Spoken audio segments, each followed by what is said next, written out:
আসসালামু আলাইকুম রহমতুল্লাহি ওবরকাতুহু। সম্মানিত দর্শক, মার্চ টু গোপালগঞ্জের যে রেশ, এটা কাটেনি। সমস্যা ক্রমশ ঘনীভূত হচ্ছে এবং এই যে মার্চ টু গোপালগঞ্জ উপলক্ষে গোপালগঞ্জ জেলাতে যা কিছু ঘটেছে এবং সেই সকল ঘটনার সঙ্গে যেভাবে কৌশলে সেনাবাহিনীকে জড়িয়ে দেওয়া হয়েছে এবং সেখানে গোলাগুলিতে, আইনশৃঙ্খলা রক্ষাকারী বাহিনীর গোলাগুলিতে সরকারি যে সূত্র, সেই সূত্র অনুযায়ী ৫ জন, বেসরকারি সূত্র অনুযায়ী কেউ বলছে ১০ জন, কেউ বলছে ১৯ জন যারা নিহত হয়েছেন।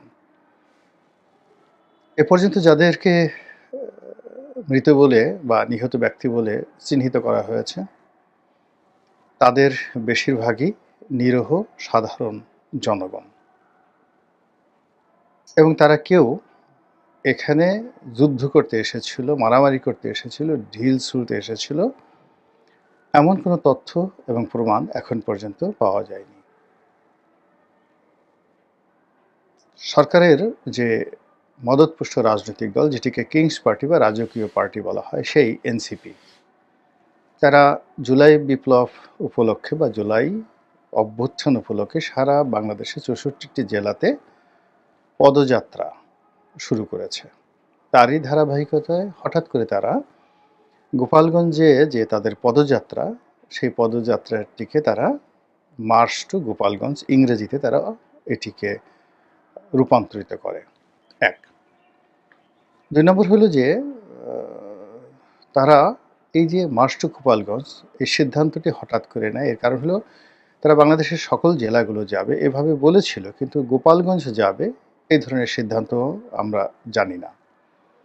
দ্বিতীয়ত, হঠাৎ করে যখন তারা মার্চ টু গোপালগঞ্জ ইংরেজিতে বলল, অতীতে যেভাবে কমপ্লিট শাটডাউন এই ধরনের যাকে বলা হয় যুগান্তকারী তারা যে প্রোগ্রাম দিয়ে সফলতা লাভ করেছিল, তার এই ধারাবাহিকতায় তারা মার্চ টু গোপালগঞ্জ দিল এবং তার সঙ্গে সঙ্গে তাদের সমর্থক এবং তাদের হেটার, যারা তাদেরকে ঘৃণা করে, তারা নানা রকম পক্ষে এবং বিপক্ষে গুজব ছড়াতে থাকলো।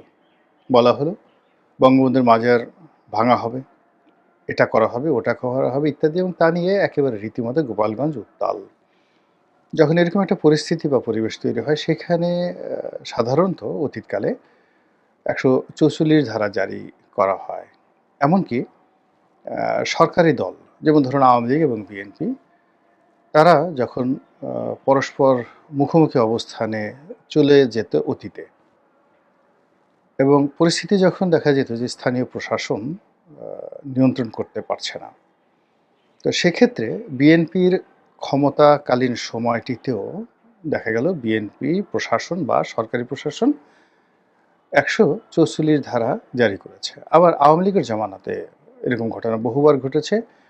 কখনো বিএনপির সঙ্গে, কখনো নিজেদের দুটো দলের মধ্যে অন্তর্দ্বন্দ্ব যখন অনিবার্য হয়ে পড়ে এবং যেখানে আশঙ্কা করা হয় যে হতাহতের সংখ্যা অনেক বেশি হবে, সেখানে সাধারণত ১৪৪ ধারা জারি করে কোনো পক্ষকে সেখানে সমাবেশ করতে দেওয়া হয় না। তো গোপালগঞ্জে যে সমস্যা হয়েছে, যে সংঘাত হয়েছে, সংঘর্ষ হয়েছে এবং এখনো পর্যন্ত এটা যে রেশ রয়ে গেছে এবং সারা বাংলাদেশকে যেভাবে ঝুঁকির মধ্যে ফেলে দিয়েছে, এটা প্রথমত গোয়েন্দা ব্যর্থতা। দ্বিতীয়ত, যদি গোয়েন্দা ব্যর্থতা না হয়, তাহলে এরকম একটি ঘটনা ঘটানোর জন্য গোয়েন্দাদের একটা চক্রান্ত এখানে ছিল। আর তৃতীয়ত, বাংলাদেশ সেনাবাহিনীকে আন্তর্জাতিক অঙ্গনে এটিকে যাকে বলা হয় কলঙ্কিত করার জন্য, জাতিসংঘ মিশনে এই সেনাবাহিনীর সুনাম এবং সুখ্যাতি এগুলো পুলিশের মতো করে দেওয়ার জন্য এবং আমেরিকার যে সকল মানবাধিকার সংগঠন রয়েছে তার সঙ্গে সঙ্গে জাতিসংঘের যে মানবাধিকার সংগঠন রয়েছে, এই মানবাধিকার সংগঠন যেটা সম্প্রতি বাংলাদেশে তাদের অফিস করেছে, এই সংগঠনের দ্বারা সেনাবাহিনীকে কলঙ্কিত করা, দায়ী করা এবং প্রশ্নের মুখোমুখি করার যে একটা সুদূর প্রসারী চক্রান্ত রয়েছে, তা এই গোপালগঞ্জের মাধ্যমে হয়তো শুরু হয়ে গেছে।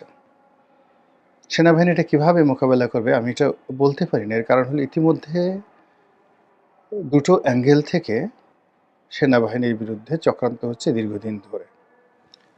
সাম্প্রতিক সময় যদি আপনি ধরেন তাহলে রোহিঙ্গাদেরকে বা আরাকান আর্মিকে মানবিক করিডোর দেওয়া হবে এবং সেই মানবিক করিডোর জাতিসংঘের অধীনে মানবিক করিডোর দেওয়া হবে। মার্কিন সৈন্যরা বা জাতিসংঘের শান্তিরক্ষী বাহিনীরা সেটা তদারক করবে এবং আরাকান আর্মিদের কাছে বা আরাকানে বসবাসরত রোহিঙ্গাদের নিকট জাতিসংঘের সরঞ্জামাদি যাবে এবং গোপনে আমেরিকার অস্ত্র যাবে। এরকম একটা অবস্থায় সরাসরি সেনাবাহিনী সরকারের সিদ্ধান্তের বিরুদ্ধে রুখে দাঁড়িয়েছে, সঙ্গত কারণে আমেরিকার বিরুদ্ধে দাঁড়িয়েছে এবং এটা নিয়ে আমেরিকা মানে একেবারে সেনাবাহিনীর প্রতি যারপরনায় বিরক্ত। ফলে এই বাহিনীটিকে যে কোনোভাবে অ্যাবান্ডন করে দেওয়া, এই বাহিনীটিকে যে কোনো মূল্যে অবদমিত করে দেওয়া বা এর একটি কাউন্টার প্যারামিলিটারি গঠন করা বা একটি আলাদা বাহিনী গঠন করার ব্যাপারে ইতিমধ্যে কিন্তু তারা কাজ শুরু করেছে। আপনারা দেখেছেন যে জেনারেল নুরুদ্দিন খান বাংলাদেশের খুবই জনপ্রিয় সাবেক সেনাপ্রধান, যার সঙ্গে একসময় বিএনপির ভালো সম্পর্ক ছিল, জামাতের সাথে তার খুবই পারিবারিক সম্পর্ক এবং তিনি বিএনপি জামাতের বাইরে আওয়ামী লীগের মন্ত্রী ছিলেন। তো এই ভদ্রলোক অতি সম্প্রতি একটা খুব গুরুত্বপূর্ণ তাৎপর্যপূর্ণ কথা বলেছেন যে বাংলাদেশের একটা কি বাহিনী যেন তিনি বলেছেন যে এরকম একটা বাহিনী আলাদা গঠন করা উচিত। তো সেই বাহিনী যদি গঠন করা হয় যেটাকে রক্ষী বাহিনীর মতো যদি হয় বা বিপ্লবী বাহিনীর মতো হয় বা ধরুন ইরানের যে ওদের যে রেভলিউশনারি গার্ড, তো বিপ্লবী বাহিনী সেরকম কিছু হয় তাহলে সেনাবাহিনীর আর অস্তিত্ব থাকবে না। ২ নম্বর হলো যে ভারত যেটা চাচ্ছে সেই ১৯৭১ সন থেকে ভারত চাচ্ছে বাংলাদেশের সেনাবাহিনী না থাকুক এবং এজন্য বঙ্গবন্ধুর উপর তাদের একটা চাপ ছিল এবং বিভিন্ন সময় তাদের যারা তাবেদার শাসক বাংলাদেশে এসেছে প্রায় সবার মাধ্যমে সেনাবাহিনীকে যেটা লজিস্টিকভাবে দুর্বল করে দেওয়ার যে ভারতীয় মাস্টার প্ল্যান সেটা বাস্তবায়িত হয়েছে। যেভাবে মালদ্বীপে হয়েছে সেখানে হলো সেনাবাহিনী নেই বা যেভাবে ধরুন সিঙ্গাপুরে সেনাবাহিনী নেই। তো ভারত মনে করে যে তাদের সঙ্গে যদি একটা সামরিক চুক্তি বাংলাদেশের সঙ্গে থাকে, বাংলাদেশের সেনাবাহিনীর যে বিশাল ব্যয় হয় এই ২ লক্ষ বাহিনীকে লালন পালন করার কোনো দরকার নেই। এর ১০ ভাগের ১ ভাগ টাকা যদি ভারতকে দেওয়া হয় তাহলে ভারত বাংলাদেশের যে কোনো প্রয়োজনে সৈন্য দিয়ে সহযোগিতা করতে পারে। তো এই যে চক্রান্ত এগুলো তো চলছে, দীর্ঘদিন ধরে চলছে। সেই চক্রান্তের মধ্যে এই জমানাতে এসে যখন এরকম গোপালগঞ্জের একটা ঘটনা ঘটলো, এটাকে আর যাই বলেন না কেন খুব সহজ সরল ঘটনা হিসেবে আমি মনে করি না। দ্বিতীয়ত সেনাবাহিনী ধৈর্যের সঙ্গে গত ১১ মাস ধরে নির্বিকার থেকেছে। তাদের চোখের সামনে অনেক হত্যাকাণ্ড হয়েছে। তাদের চোখের সামনে মাস্তানি, চাঁদাবাজি, তারপরে শেষে হয়নি এ ধরনের এহেন কুকর্ম নেই। তারা বসে, বসে গোয়েন্দা রিপোর্ট করেছে। বসে, বসে মুনকার নেকিরের মতো তারা অনেক কিছু লিখেছে কিন্তু নিজেদের লাঠি বা বন্দুক ওইভাবে বেশি প্রয়োজন না হলে তারা কিন্তু উঠায়নি। কিন্তু এখানে একেবারে সরাসরি যুদ্ধ অবস্থা, জলে, স্থলে, অন্তরিক্ষে। এখানে হেলিকপ্টার গিয়েছে কিনা আমি বলতে পারব না কিন্তু নৌবাহিনীর যে গানবোটগুলো সেখানে টহল দিয়েছে গোপালগঞ্জের খালে, বিলে, নদীতে। আর সেনাবাহিনীর সর্বোচ্চ যে টহল সেটা সেখানে চলেছে এবং হঠাৎ করে সেনাবাহিনীর এই তৎপরতা হওয়ার পেছনে কারণ এবং তৎপরতা হওয়ার পরে যে উদ্ভূত পরিস্থিতি হয়েছে সেই পরিস্থিতি নিয়ে আগামীতে দেশে এবং দেশের বাইরে কি কি বিপদ বিপত্তি আসতে পারে দেশের জন্য, সেনাবাহিনীর জন্য, আগামীকাল অর্থাৎ ২০ তারিখে তারা যে হরতালটি দেখেছে এই হরতালের মাধ্যমে এটি প্রদর্শিত হবে। যদি তারা এই হরতালটিতে সফল হয় তাহলে জনাব নাহিদ এবং তাদের যারা সঙ্গী সাথী রয়েছেন এনসিপির তাদের গোপালগঞ্জে যাওয়াটা আসলে খুবই দুরূহ হয়ে যাবে এবং সেনাবাহিনী সঙ্গতির কারণে দ্বিতীয়বার ঝুঁকি নেবে না। আর যদি হরতালটি তারা সফল করতে না পারে এবং এটি একটা কথার কথা হয়ে থাকে তাহলে শুধু গোপালগঞ্জে যাওয়া না, গোপালগঞ্জের গ্রামেগঞ্জে গিয়ে প্রচার নয়, আরও অনেক কিছুই হয়তো আগামীতে আমরা দেখতে পাবো এবং সেই যে দৃশ্য সেই দৃশ্য দেখে আওয়ামী লীগের গড়াগড়ি করে কান্নাকাটি করা ছাড়া কোনো উপায় থাকবে না। মহান আল্লাহ আমাদের সবাইকে হেদায়েত দান করুন এবং হেফাজত করুন। আসসালামু আলাইকুম রহমতুল্লাহি ওয়া বারাকাতুহু।